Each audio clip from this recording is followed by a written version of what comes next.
This is an I Am Listening exclusive podcast.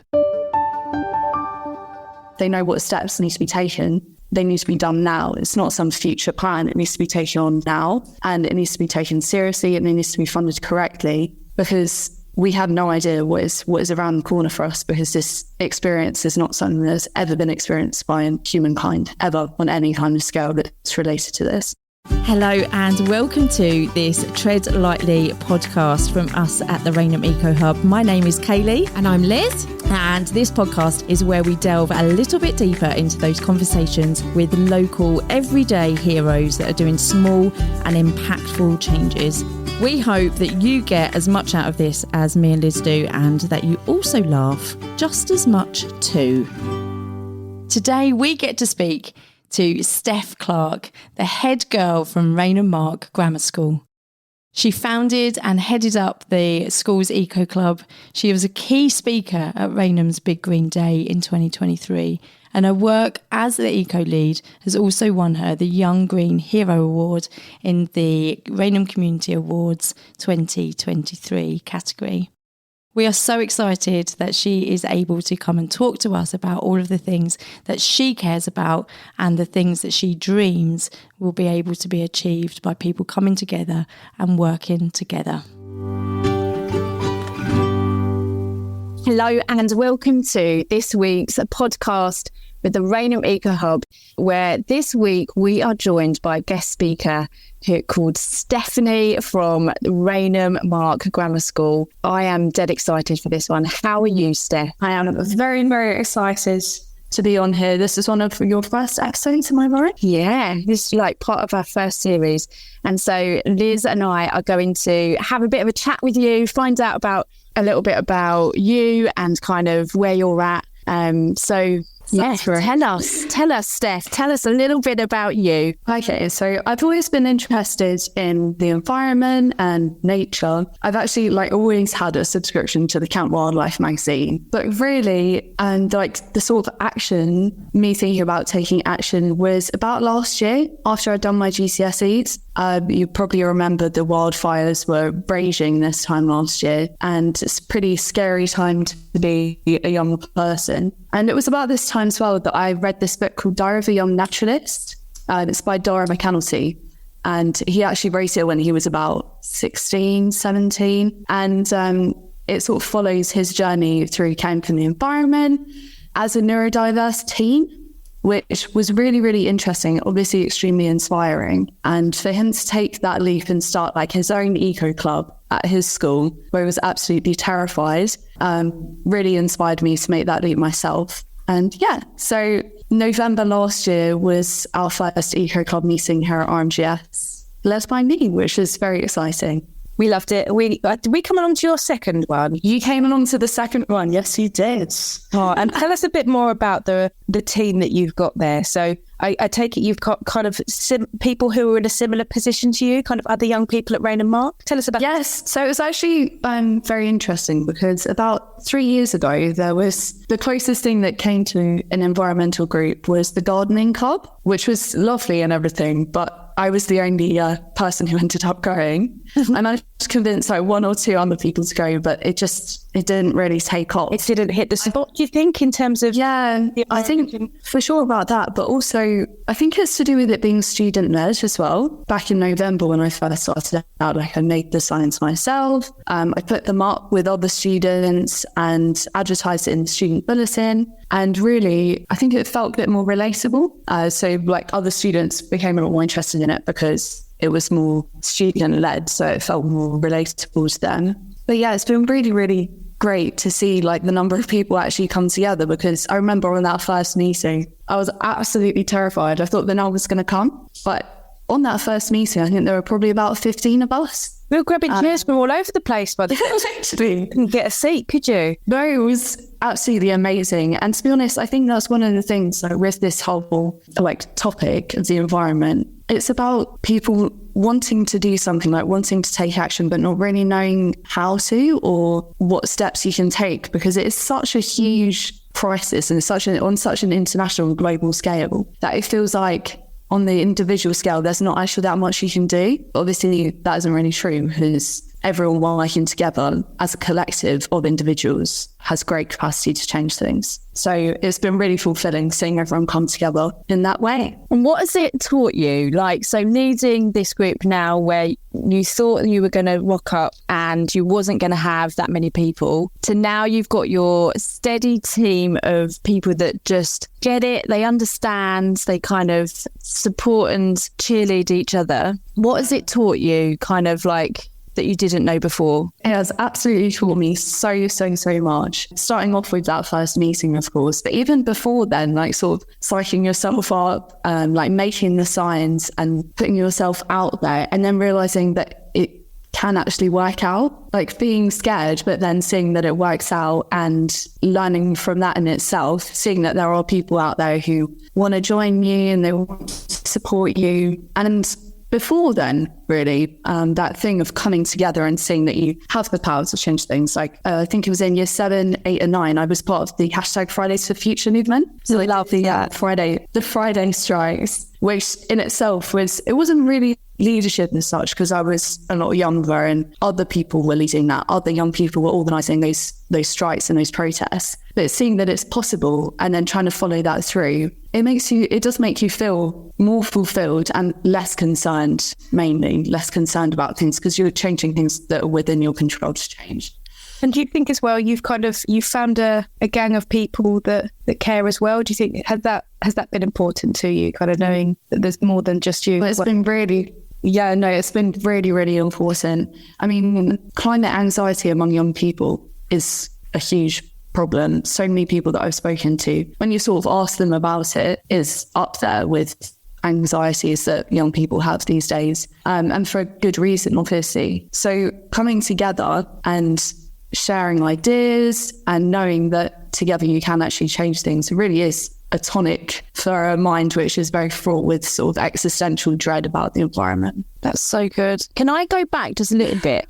Because you spoke about the, was it called Strike for Friday movement? Yes, hashtag Fridays for Future. So tell me about your involvement in that. How did you get involved in that? What did that look like for you? So really I got involved in it because I heard about it on the news. Obviously, Greta striking got a lot of media attention. And at that point, there wasn't really much of an environmental base at RMGS. So I was actually the only one who did that. I did it with my sister as well at that point. So I did one in Rochester. There was a few people in Rochester, very, very small group, and then a few in Canterbury. And those ones were really big. We actually got in the Kent Messenger with those ones, which was amazing. But then, of course, it was COVID. So the Fridays for Future strikes, I know in Kent, definitely sort of slowed down a bit.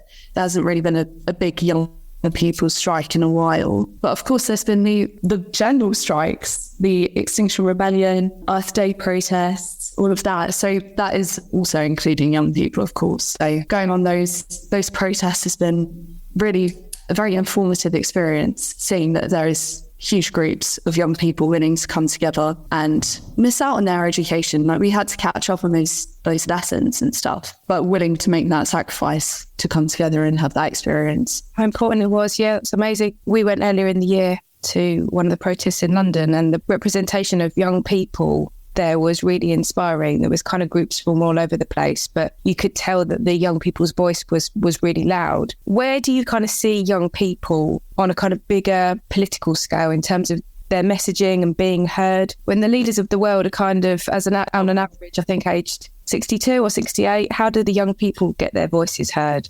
It's really very frustrating, because for us as young people, the environmental crisis should be the top of the priority list. But unfortunately, I think for older generations, they don't really see it in the same light. They don't see it as such an urgent thing. And definitely with some of our leaders today, and sort of thinking more in the short term gains rather than the long term, which is going to affect our generation and the generations after us. So it's very frustrating to see that sort of our passion for the environment is not really being taken further or taken seriously even. From the news this week, I know that Rishi Sunak was trying to sort of change the green pledges once again, and it shouldn't even be happening. It's the same with HS2. we need to sort of sort out our priorities. The reality is that the climate experts and the climate scientists and the politicians and the people who write the legislature, they know what needs to be done. They know what steps need to be taken. And the reality is now is that we just need to realise they need to be done now. It's not some future plan. It needs to be taken on now, and it needs to be taken seriously, and it needs to be funded correctly, because we have no idea what is around the corner for us, because this experience is not something that's ever been experienced by humankind, ever, on any kind of scale that's related to this.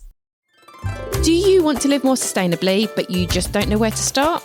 Did you, like me, sign up for Veganuary and accidentally buy chicken sausages on day 2? Does the whole eco thing leave you feeling confused and sometimes overwhelmed? If so, this is the podcast for you. Remember to check us out on our socials on Facebook and Instagram, the Rainham Eco Hub. You have got, Steph, such an amazing gift of being able to understand such a huge, massive issue and yet explain it in a way that is so accessible. And I think everybody was like cheering you on when you come and did a stand for Big Green Day in Rainham, and everyone was saying, Steph for PM. And I absolutely 100% agree with them. You've got such a wonderful gift of being able to do what you do. You speak so well. And I guess it's because you're so passionate about it, and that actually you're passionate about sharing that message with other people. And our GMS are so blessed to have you. And I think that kind of leads us on to the question of, you're there. Tell me some of the stuff that you are doing in your school as part of your team. Like, what are you doing? What's your actiony stuff that you're doing to tackle some of the environmental stuff that you see locally? Okay, so as I said before, we had our first meeting back in November 11th, I think it was. And then obviously in the winter, we were sort of trying to get the ball rolling, working out who we needed to talk to about getting these ideas and translating them into action. But since then, all that sort of brainstorming has, resulted in a few projects which are currently underway. We sort of realised as well as we've been going through this that everything takes a lot longer to organise than you may first anticipate. So we've been very busy. But one of the things that we have been trying to resolve is the litter issue around school.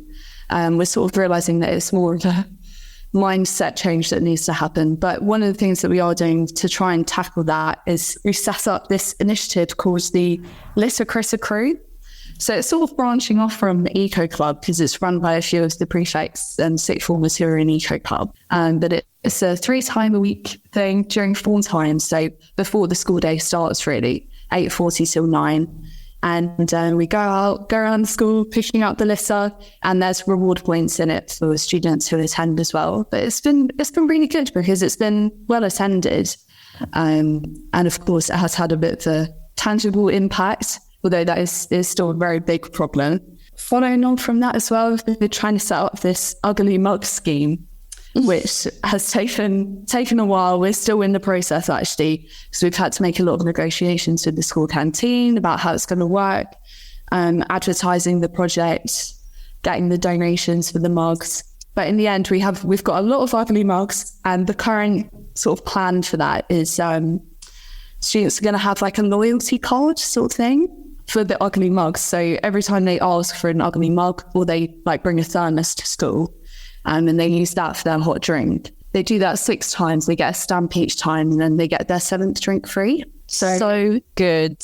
So we'll see how that turns out. That will be hopefully being rolled out in September. It's taken a while to get that one underway. And one of the very exciting ones, actually, which is quite a big one as well, is the uniform bank. So we're still trying to sort of work out the logistics of how the uniform bank is going to work. But took a lot of time again to advertise the project. We had lots of meetings, making signs, putting the signs up around the school. There's something in the student bulletin, which I write every week, has a little advertisement for the uniform bank. And it's been really, really great to see everyone sort of come together on this one. We've had loads and loads of donations. Working together with sort of other community projects as well, like NCT, I think the charity is. They use some of the rails at our school for their sharing. I think it's their clothing event in October and March time. But we're sharing the rails with them and a few of their coat hangers as well, which is, it's great. Like, as you said earlier on, it's just bringing these community projects together. But hopefully with the Uniform Bank, we'll be going off sort of doing suggested donations for items of clothing. They'll be free if you don't want to donate anything, but we're trying to establish a green fund. So the money that comes from suggested donations goes into the green fund, which will help fund environmental initiatives at the school. And actually the other week we went down to Thamesview and we visited their Uniform Bank uniform shop. It's kind of a bit of a mixture of the two, which was amazing. And they actually have the setup which we're aspiring to, their green fund. Wow. So that's been very, very exciting. And then a smaller one, which we've been doing pretty much since I think December time, is pen recycling. Because obviously we're a huge institution. All students, most teachers using pens. So it's just sort of a quick win, that one. Pen recycling boxes. They're actually called poster pen points, all dotted around the school. Took a few meetings to make those, but it's been really great having those around school, watching them fill up.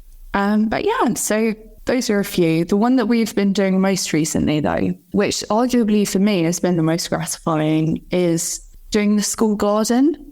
So as I said before, with gardening club, that was a while back now, that was 3 years ago. And they actually renovated the garden, like, with a lot of new raised beds, and making it into a nice new layout. But then the teacher who was organising it, she left. So it all became extremely overgrown. So since April, we've been in there sometimes twice a week as well. We've been having meetings twice a week in the school garden. Initially, it was very, very hard work because it was basically just intensive weeding, getting all the nettles out of the raised beds. We have left like a little bit of it for like a little bit of wilderness for the butterflies.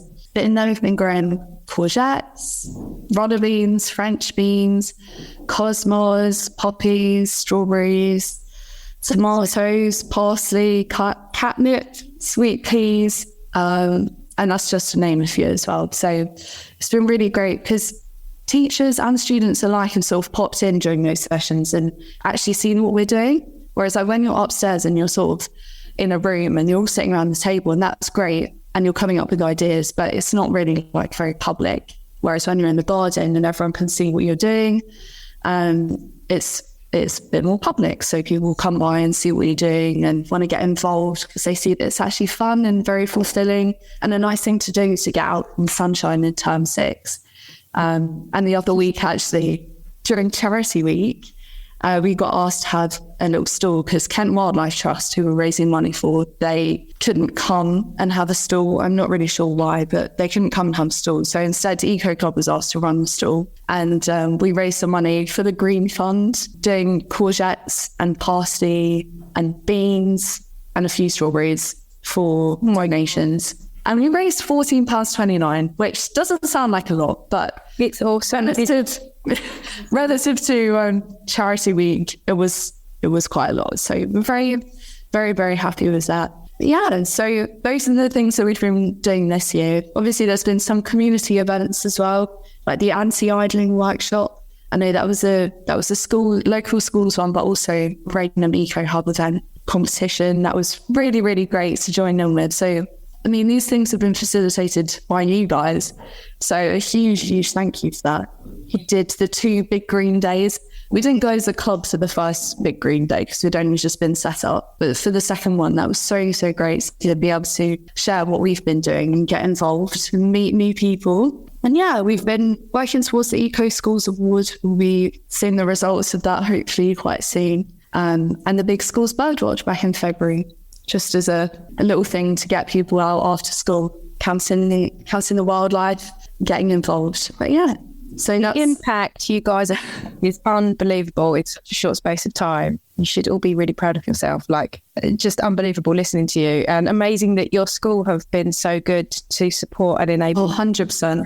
Shout out to our head of canteen, Miss Wallace. Shout out to SLT for being so supportive, and a big shout out to Terry, our site manager, who has been so helpful every single step of the way. We would not have been able to get where we are now without his help. I know Terry, the site manager, he is an absolute dude. He is. We love Terry. Make sure we get Terry listening to this podcast no matter what.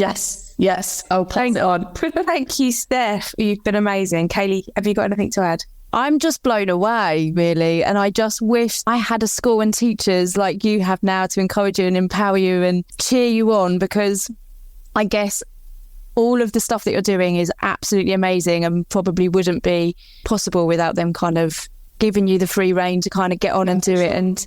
And look how much you've done in such a short amount of time. You may as well just come and run the Rainham Eco Hub, because I feel like you'd sort out the whole of Rainham in about a year. So you guys do a great job. You can be our manager, please. Steph can be our manager. We'll put out to advert by the end of the... When do you leave? Next year? Have you got a year left? Next year.